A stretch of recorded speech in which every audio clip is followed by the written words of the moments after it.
Howdy howdy, Jolly Green here, your #1 guide to enjoying your thru hike. Now, I have a question for you. How do you hike your own hike? As a thru hiker, you're gonna hear this everywhere, and it's gonna, of course, be accurate. Of course you should hike your own hike. What other hike are you gonna hike? But really, what does that actually mean? And I've seen people hike literally over 1,000 miles before they really put it together themselves. And watching this process is really amazing. And I realized that rather than just having that vague advice of hiking your own hike, which is, of course, accurate when you get it, I've realized that you can break this down into 4 basic questions. And by answering all 4 of these questions, you can guarantee that you're hiking your own hike. And so if you can answer all 4 of these questions, then I can guarantee that you're going to be having the adventure that you need to have. Now, a little bit of history from me and why I'm going to be talking about this concept. I'm Jolly Green. I successfully thru-hiked the Appalachian Trail back in 2013. And I was recently reading a book called How to Be Perfect by Michael Schur. Now, some of you, and probably a lot of you, are going to recognize that name. Michael Schur is the creator of my personally favorite show, The Good Place. Nice try, puppy!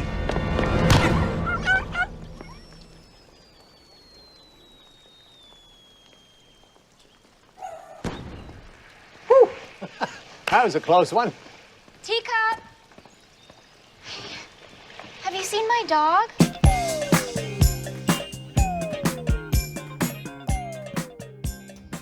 And his book talks about his journey through ethics and everything that he researched, realizing that a lot of ethics and philosophy could be broken down into 4 basic questions.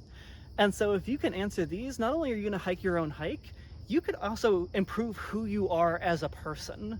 And if you're looking to start improving your life and using your thru hike to become better, a thru hike is a really great place to practice how to embody the person that you want to be.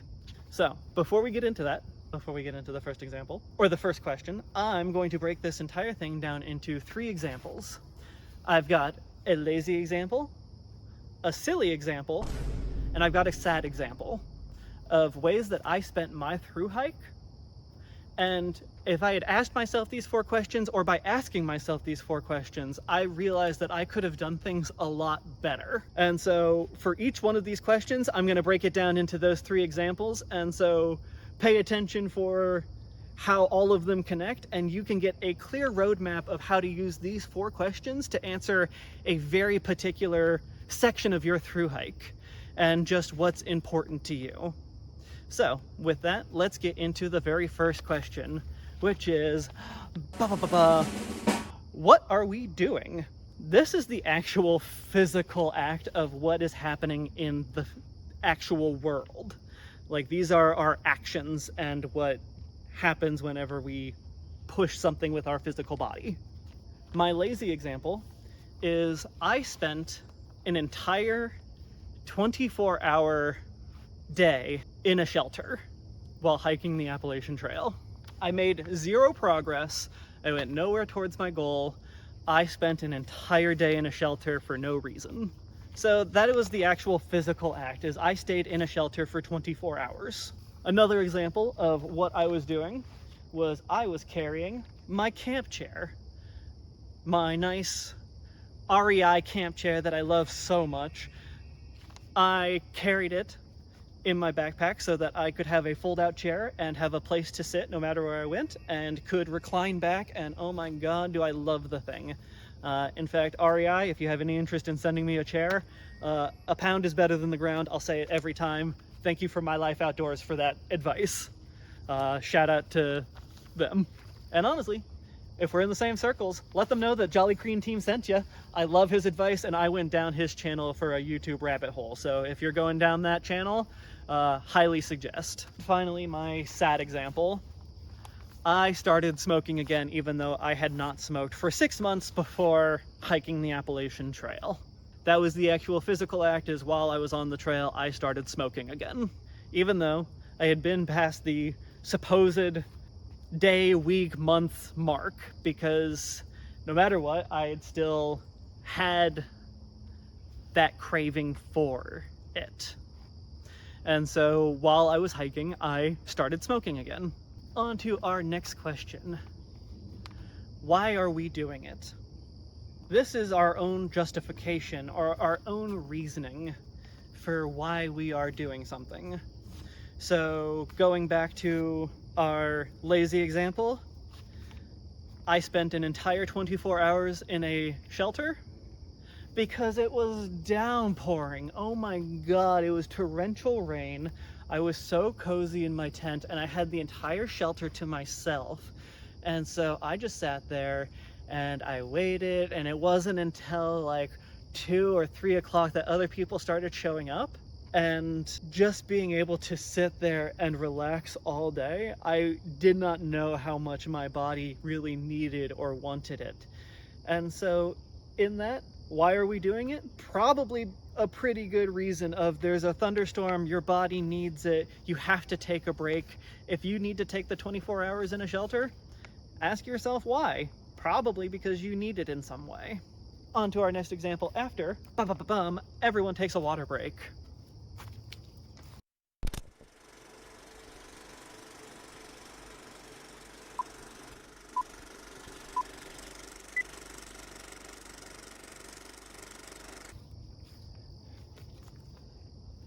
All right, literally everyone, okay?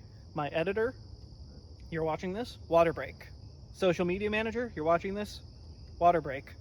Mom, Mama, Kyle, you're watching this, water break. Audience that I love so much that's gonna be watching this video eventually in the future, water break, okay? You gotta hydrate before you diedrate. I love you. My silly example for why are we doing it? My chair I carried for most of the trail, and being able to sit every day, no matter where you are, is such an amazing feeling. In terms of luxury items, I cannot overstate it. If you have a bear can, I don't think you need it, but if you're using an Ursack like I do, being able to just recline in the day and have somewhere to sit no matter where you are, it's an amazing feeling. I can't recommend it enough, and check it out because I'm definitely going to be getting an affiliate link for REI because I need codes for the chair that I used. So that's going to be down in the description below as soon as I have them available. I love you all. Just, it's a pound is better than the ground. Just remember, it's great. I love it. And on to the sad example. Why did I pick up smoking again? This is going to be a very long and complicated one because there's not a reason that you pick up smoking again. There are many things that can cause it. However, one of the biggest factors while hiking the Appalachian Trail is that you are pushing your body to an extreme degree. And so you are already taxing your what is called willpower or ego depletion a lot. If you're interested, I have a video planned in the making for ego depletion and how it affects thru hikers. But the idea is that your brain runs out of glucose very quickly, and without that, it has a lot of trouble swaying from the default. And for as long as you've enjoyed smoking, and that becomes the default and wanting to smoke is the default, then fighting off the craving is always going to be the work. And so it's only until you ask yourself, why am I doing this in any particular moment, that you realize that it's because you're craving nicotine. In reality, that is the only reason to smoke, is that you are craving nicotine.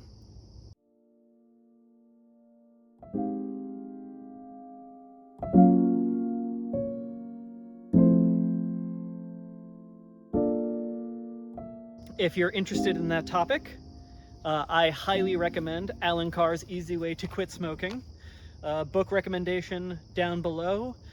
He was my first guide to a step-by-step process in understanding that that was the only reason why you want it, is to make the craving for it stop.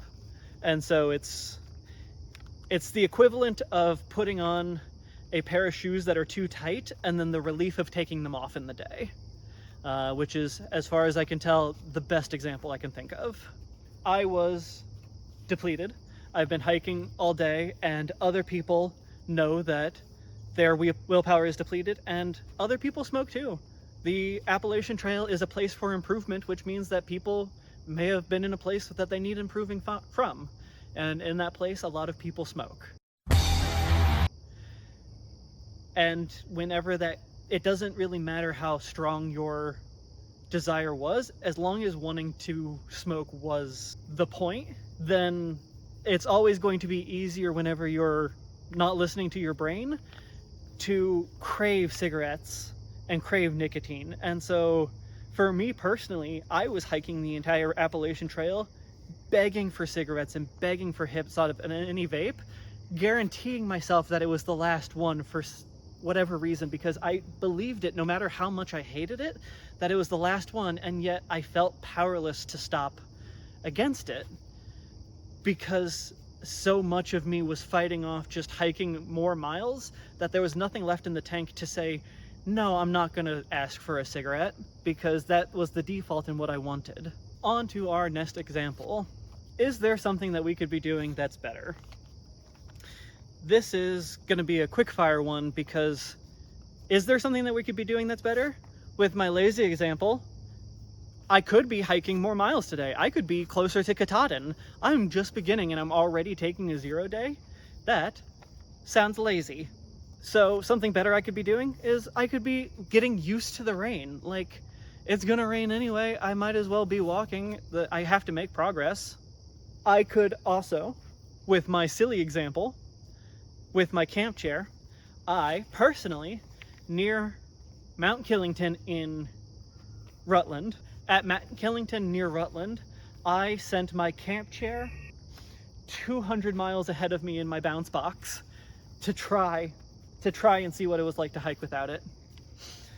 And I have to say, I was experimenting. I was dreaming of what it would be like to hike with such a lighter pack, of what it would be like to just have every day of walking and every step be so much easier.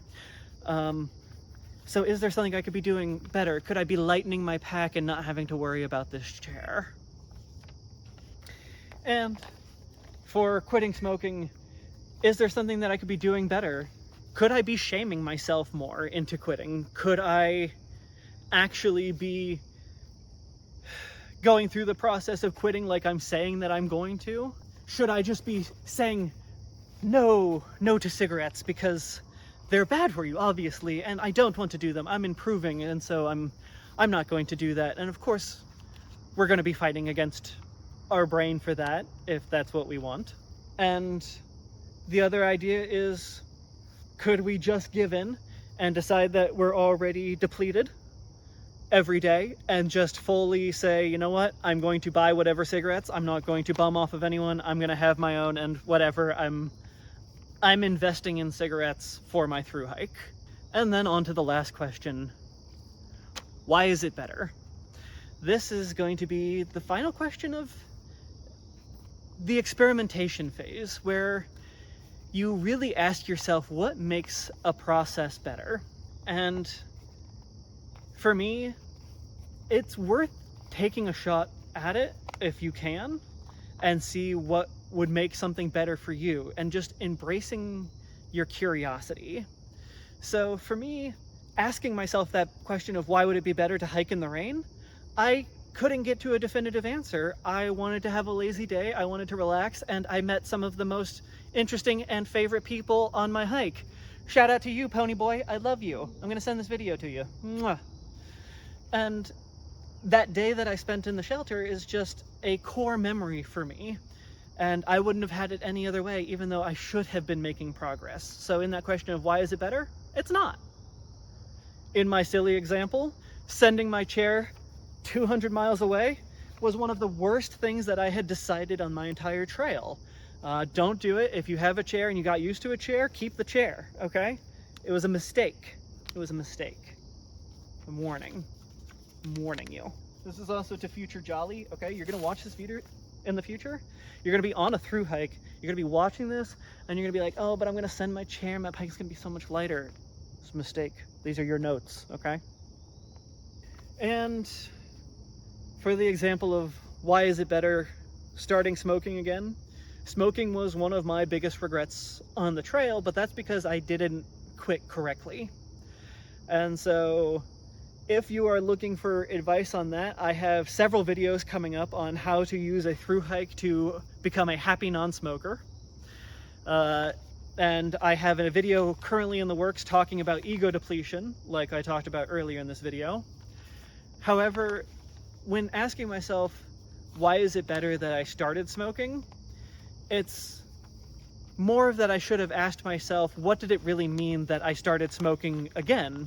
In that I really never became a happy non-smoker, because quitting smoking is always taking something away, whereas becoming a happy non-smoker was becoming something else. And so by asking yourself why, you can actually start building a plan and understanding that your brain is becoming overtaxed while hiking, and giving yourself a little bit of leeway and knowing what the default of your brain is, understanding where it is that you're actually at can make it a lot better for you. So the idea is that if you're looking to hike your own hike and you're always wondering if you're doing it correctly, if you can ask yourself, what am I doing? Why am I doing it? Is there something that I could be doing that's better?